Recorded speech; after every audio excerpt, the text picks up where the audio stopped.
Hey there, it's Anonymous Tea, where we spill the tea anonymously. Hello, everyone. Hello, YouTubers. Hope you guys are all having an amazing day today. Sending good vibes, sending positivity, sending blessings, and good energy to each and every single one of you. Thank you so much for tuning in.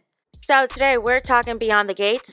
Anything I say is alleged and in my very, very personal opinion. This is for entertainment purposes only. None of this is personal. The Copyright Act of 1976 is in the description box. Some meat and potatoes, some housekeeping items. It is free to follow me. Free to follow me on this channel, Anonymous Tea. Free to follow me on my other channel, Anonymous Tea Podcast. Free to follow me on the Tickety Talk at Anonymous Tea Podcast. Free to follow me on the Instagram. On the Instagram is at Anonymous Reality Tea. Free to share everywhere. Free to like the video so that it gets out into the algorithm. Free to share with your family, your friends, and your foes. Free to like the video coming or going. So in this video, we're talking Beyond the Gates, Season 1, Episode 14. This aired last Thursday, you guys. So this aired last Thursday. This is not the Friday episode. This is the Thursday episode. Just a reminder, all of my recaps and reactions to Beyond the Gates will be in the Beyond the Gates playlist if you missed anything, as well as any talk about the ratings or updates and things regarding the show. There is also another playlist called Beyond the Gates Ratings. So let's get into it. Let's get some people out the way. So today is all about the gala honoring Dr. Nicole Richardson, right? And we knew in advance that her daughter's not going to be there, Kat. We see that basically Anita and Vernon, we need them on the screen more, y'all. We need them more on the screen, but they are getting some food up at Orphe Jeans. There's a fan that recognizes them and all the things and wanted to get a picture with Anita. Vernon takes a call that pisses him off, so I have a feeling that his political people have got to him and let him know some tea, and he's about to let loose. Then we are at Danny's house. Danny is obsessively looking at pictures of Bill and Haley on their honeymoon, y'all, and all of the things, and trying to play it off as, you know, her daughters get there. Chelsea and Naomi tries to play it off, but eventually Naomi catches Danny in her bedroom, still snooping around, and lets her mother have it and tells her that she keeps telling the people that she's healed, but it's just simply not true. It's just simply not true. Then we have at Nicole and Ted's house. They're getting ready for the gala and everything else. Eva's trying to finish up some things, and, you know, she's trying to make it seem like, you know, she's got everything ready to go. She's going to go home. They convince her that, you know, it wasn't for her to secure the venue and do all this other stuff, so they want her to attend the gala. She's trying to tell them, listen, looky here, I don't got no clothes to wear. I don't got no clothes. I am a struggling hairstylist. And so they were like, our daughter Kat has an additional closet full of clothes that she doesn't wear or out of season or whatever. Just go in there, pick something cute, and we will see you there. Then, y'all, we then get to the actual gala, which is going to be at the country club. And, you know, we see this manager that is talking to a server and letting the server know, hey, tonight needs to go off without a hitch. And the server, y'all, is none other than Leslie, aka Dana, aka Sherry Carter. And I'm like, uh-oh, this is about to be some mess. This is about to be some drama. This is about to be some epic fail. And so, nonetheless, we then go back to Danny's house because everybody's supposed to be meeting at Danny's house, and they're all supposed to ride together in the limo or whatever, the party bus, up into this country club. So, nonetheless, the, you know, Danny, the Anita and Vernon come in at the end of Naomi basically telling Danny, like, she needs to heal, she needs to get it together. Anita and Vernon are like, is everybody ready to go? Like we had our little, you know, pre-dinner powwow. Are y'all ready to go? Because we don't want to be late. And so everybody's like, yes, they don't want to be late. Then they leave Danny behind. Danny's like, okay, I'm coming. I'm going to lock everything up. And then she takes one last look at this this iPad, and then she decides to go. So nonetheless, the other piece is we then see Smitty and Martin at the country club. They're already ready to go and everything else. They see their kids. They had tennis practice or some type of tennis thing at the country club. Martin got them a suite. to change their clothes and get ready for the award ceremony and everything else. So they went to go do that. Then, y'all, we have Vernon, who confronts Martin. And it's basically like, are you out of your mind trying to go behind my back with all these political people, and you think you have the audacity to try to run for president? And Martin was shook. Martin couldn't believe that his grandfather, figured it out. And he's like, I was just trying to reach out to some donors and all this and that. And he's like, no. And he said the quote of the episode. He said, your arrogance replaced common sense. And I'm going to be using that in a lot of things. Your arrogance replaced common sense. So, nonetheless, Martin shook, and also prior to that, it sounded like a journalist or somebody else that was in the industry heard a rumor that Smitty is trying to get back, and he might have an exclusive position with a top, agency. And Martin's like shutting it down. Well, I haven't heard anything about that. And so the guy was like, well, you would know better than anybody else because that's your spouse. No. So, the Duprees all arrive, y'all, at the country club. And, of course, Andre's there to take photos of everybody. He's the family photographer. And then he comes up to Danny and he's like, you look so good without your clothes and this and that. And she's like, well, you've already seen me out them. And it's just like, it is just a thing, y'all. It is hilarious to me. Then also, y'all, Eva sees her mom. Eva sees her mom at the country club. She is shook. She is like, what are you doing here? And she's like, well, it's a job. So I am here to do my job. And she's like, no. I didn't tell you to come here. And we said that we had a plan. You're not sticking to the plan. And she's like, I'm going to do my own thug thistle. Like, don't worry about it. So, nonetheless, Eva is stressed out because this is her big opportunity. She's helped out with the speech. She secured the venue. She made sure all the invites were good to go. She's actually doing a good job in impressing the Duprees, and she keeps imagining herself a part of the family. She was staring hard at the Richardson house at their family picture, just like she stared hard previously at Nicole's office of the family picture, and Ted keeps catching her. And child, why did Eva have a daydream about Ted being her dad, and how the Dupree women like to look in the mirrors and all this and that, and he wanted to thank Eva specifically for telling him the truth that he was her father? No. You think how this is going to go, Eva? These people are going to be pissed off. These people are going to be pissed off because you are trying to disrupt their lives, y'all. And the thing of it is that your mom, unfortunately, has brainwashed you to believe that Ted knew of your existence and just decided to get out of Dodge. But I don't think that's fully the truth, y'all.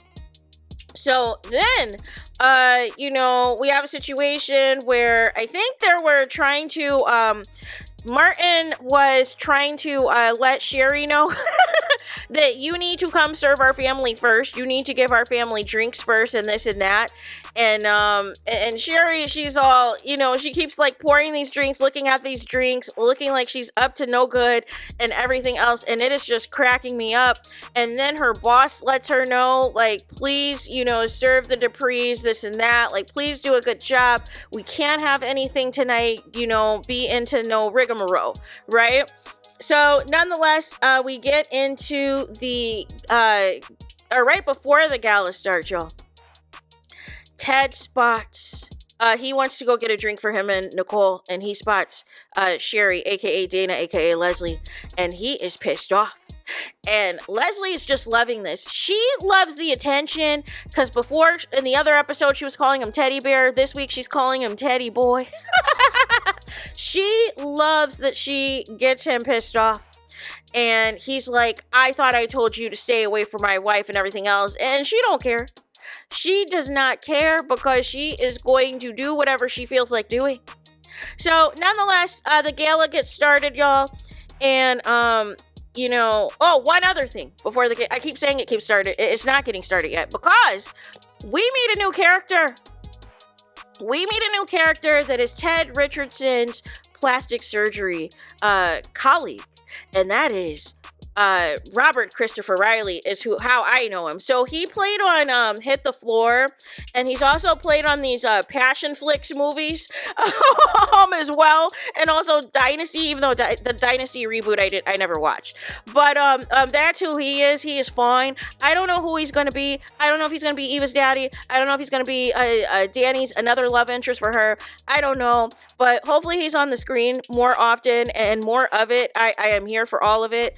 I'm curious to figure out how he is going to fit into the show and who he is going to end up romantically involved with. Now we can start the gala. Danny is the mistress of ceremonies.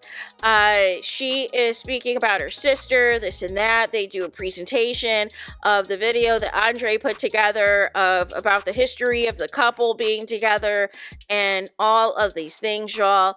Then we have as well Sherry, aka Leslie, aka Danny, showing up, or not Danny, Dana showing up to act like she is trying to ask the Duprees if they want something to drink, but really she just goes up to Nicole, and Nicole is shook to see her because she's like, what is going on? You work here, you work as a server and this and that, and it's just and it's funny because Ted's face looks like he wants to, set the roof off. Eva's looking concerned because, her mom is just supposed to be there to serve drinks. Well, her mom's not supposed to be there at all, like to keep it a buck, but she thought her mom was going to keep it professional, but she talked to them way too long, right? So, nonetheless, then we get through, I think Vernon makes a speech, the family's making all these speeches. Martin gets up, he reads a letter from Kat since Kat can't be there, and all these things. We still don't know where Kat is. She said she was out of town, but I just don't know where she was. But nonetheless, everybody's all doing all these speeches, and then finally Nicole receives her award, right? And then she brings Ted up, they start kissing and everything else. And then we have Sherry, who is supposed to be serving the people, who's supposed to be standing back with the rest of the waiters, is staring down Ted and Nicole, and is just looking and imagining herself now. The Delulu runs in the family because now she's imagining herself getting the award and Ted looking at her lovingly and telling her how much he loves her. No, Dana, Sheila, Sherry, aka,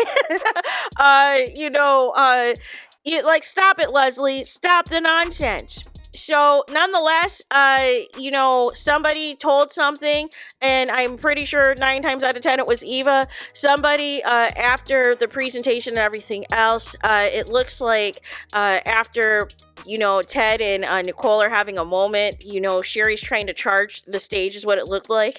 But she gets pulled back by the supervisor. The supervisor pulls back Sherry and is like, listen, looky here. I don't know what plans you had or what plans you think you had, but it's over tonight. It is all over for you tonight. You are fired. You are let go. You need to leave your uniform and stuff in the closet, in the locker room, or whatever else, because nonetheless, there have been complaints about you. You've been unprofessional. You're supposed to be here to serve drinks, serve hors d'oeuvres and appetizers. Instead, instead of you being, a worker and everything else, you were trying to actually attend the event. You were actually trying to be one of the participants in the event, and that is a no-no. This night was supposed to go off without a hitch, and you are trying to cause disruption. And basically Sherry's trying to look around for an excuse to try to see if she can try to stall, and her boss is like, no, you need to leave now. You need to exit stage left. This is not it. So she's shook. She can't believe it. She can't believe there's been complaints about her. I don't know if she's put 2 and 2 together yet that it was Eva that snitched on her. But nonetheless, she's floored that her plan to try to disrupt things did not go the way that she wanted it to. So maybe she thinks it was Ted that complained. Maybe she doesn't know yet. It was actually, some other people that, So nonetheless, we get to the end of the episode, y'all. And there's family photos. Nicole decides to bring all of her family up, bring up all the Duprees, saying that this is her village.